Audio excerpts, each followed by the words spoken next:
오늘 함께 보실 하나님의 말씀은 디모데전서 3장 8절에서 13절 말씀입니다. 말씀을 나누기 전 먼저 카리스를 준비해 주시기 바랍니다.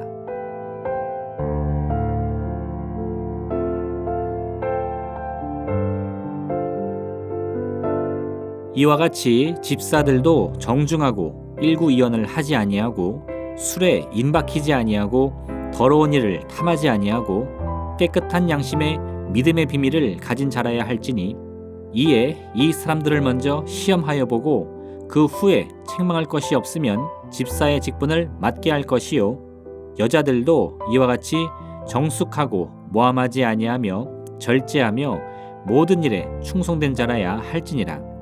집사들은 한 아내의 남편이 되어 자녀와 같이 집을 잘 다스리는 자일지니 집사의 직분을 잘한 자들은 아름다운 지위와 그리스도 예수 안에 있는 믿음의 큰 담력을 얻느니라. 아멘.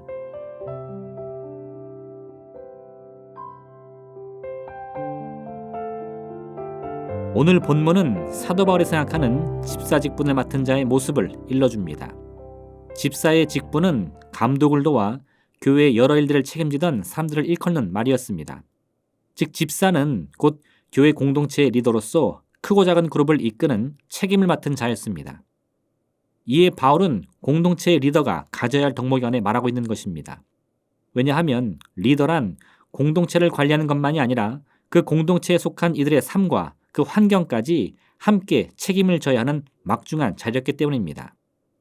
일본을 통일한 도요토미 히데요시는 이제 자신이 얻은 힘을 가지고 대륙 침략의 야망을 펼치기 위해 조선을 침략합니다. 1952년 4월 부산에 상륙한 일본군은 파죽지세로 북상합니다. 조선군은 거의 모든 전투에서 패배하였고 이 소식을 들은 조선의 임금 선조는 즉시 개성을 떠나 평양으로 그리고 다시 의주로 피난을 갔습니다. 여기서 멈추지 않고 선조는 조선을 버리고 명나라로 피난할 계획을 세우기도 했습니다. 이런 임금의 모습은 관군은 물론 백성에게까지 큰 실망감을 안겨주었습니다. 가뜩이나 불리했던 전황이 떨어진 사기로 인해 더욱 수세에 몰리게 되었습니다. 학자들은 이런 위기의 상황을 타개한 요인은 이순신 장군을 필두로 한 수군의 활약과 백성들이 의기투합하여 항쟁한 의병 때문이라고 말합니다. 임진왜란의 가장 큰 문제는 지도자의 부재였습니다. 임금이 자신의 안위를 위해 서둘러 나라와 백성을 버리고 피난길에 오르자 백성들은 이 위기를 어떻게 극복해야 할지 알지 못했습니다. 사기가 떨어진 군은 싸워보기도 전에 도망을 쳐 패배를 자초했습니다. 만약 이와 같은 위기의 순간에 선조를 비롯한 조선의 고관 대작들이 자신의 안위만이 아니라 나라와 백성을 생각하는 마음을 품었다면 임진왜란의 피해를 훨씬 더 줄이고 빠른 시일 안에 승리를 얻었을지 모를 일입니다. 예레미야와 이사야 같은 선지자들은 이스라엘 백성들의 죄악이 극에 달했을 때 하나님의 부르심을 받았습니다. 그래서 당시 부름을 받은 예언자들의 메시지는 거의 대부분이 회개 촉구와 하나님의 심판에 관한 것이었습니다. 에브라임의 술 취한 자들의 교만한 면류관은 화 있을진저 술에 빠진 자의 성 곧 영화로운 관같이 기름진 골짜기 꼭대기에 세운 성이여 쇠잔에 가는 꽃 같으니 화 있을진저 보라 주께 있는 강하고 힘 있는 자가 쏟아지는 우박같이 파괴하는 광풍같이 큰 물이 넘침같이 손으로 그 면류관을 땅에 던지리니 에브라임의 술 취한 자들의 교만한 면류관이 발에 밟힐 것이라. 이런 메시지들을 들은 백성들의 마음은 어떠했을까요? 그들은 이스라엘의 심판을 외치는 예언자들을 거짓 예언자로 규정하며 그들을 박해했습니다. 하나님의 말씀을 선포한 예언자들은 백성들 때문에 매를 맞고 구덩이에 던져지고 버림을 받기도 하고 때론 생명의 위협까지 받았습니다. 그럼 이런 백성들의 반응을 본 예언자의 마음은 어떠했을까요? 그들은 하나님의 부르심을 받았기에 백성들의 어리석음과 그 죄악을 비난하며 분노했을까요? 그렇지 않습니다. 예언자들은 이런 백성들의 어리석음에 가슴을 치며 깊이 슬퍼했습니다. 왜냐하면 예언자들은 자신을 이스라엘과 분리된 운명으로 바라보지 않고 오히려 그들과 함께 같은 처지에 있는 한 공동체로 보았기 때문입니다.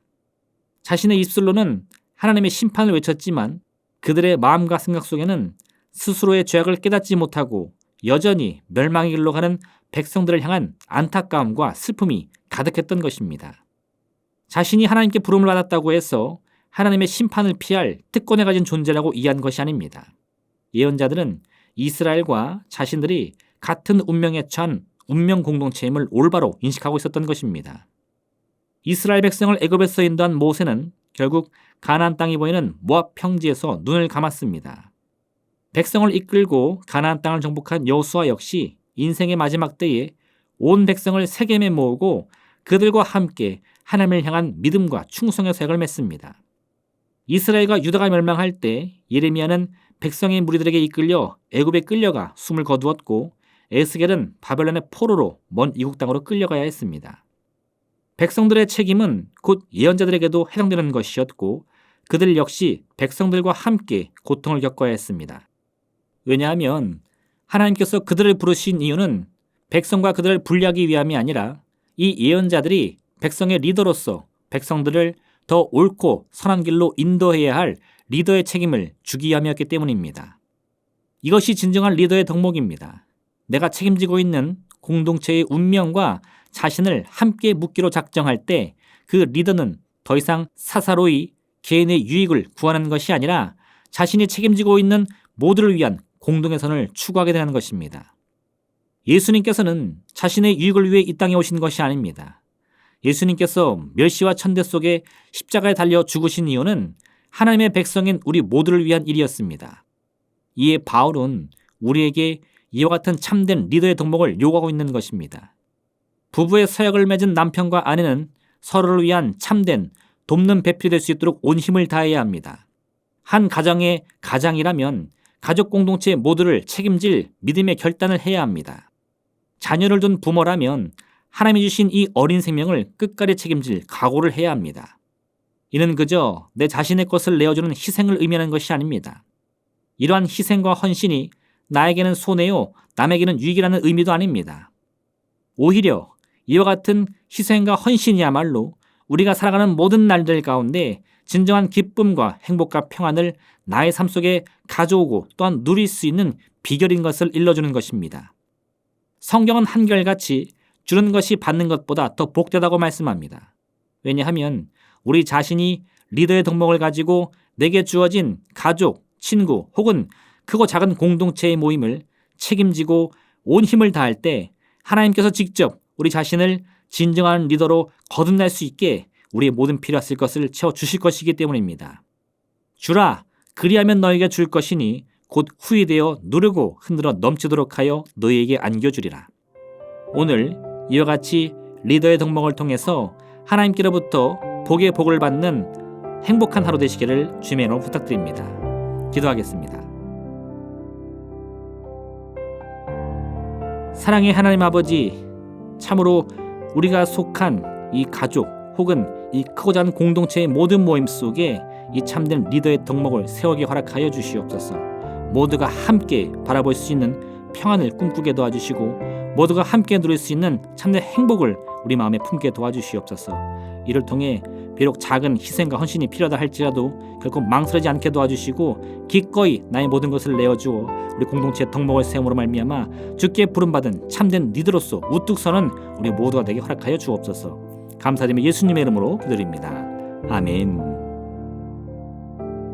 하늘에 계신 우리 아버지, 아버지의 이름을 거룩하게 하시며 아버지의 나라가 오게 하시며 아버지의 뜻이 하늘에서와 같이 땅에서도 이루어지게 하소서. 오늘 우리에게 일용할 양식을 주시고 우리가 우리에게 잘못한 사람을 용서하여 준 것 같이 우리 죄를 용서하여 주시고 우리를 시험에 빠지지 않게 하시고 악에서 구하소서. 나라와 권능과 영광이 영원히 아버지의 것입니다. 아멘.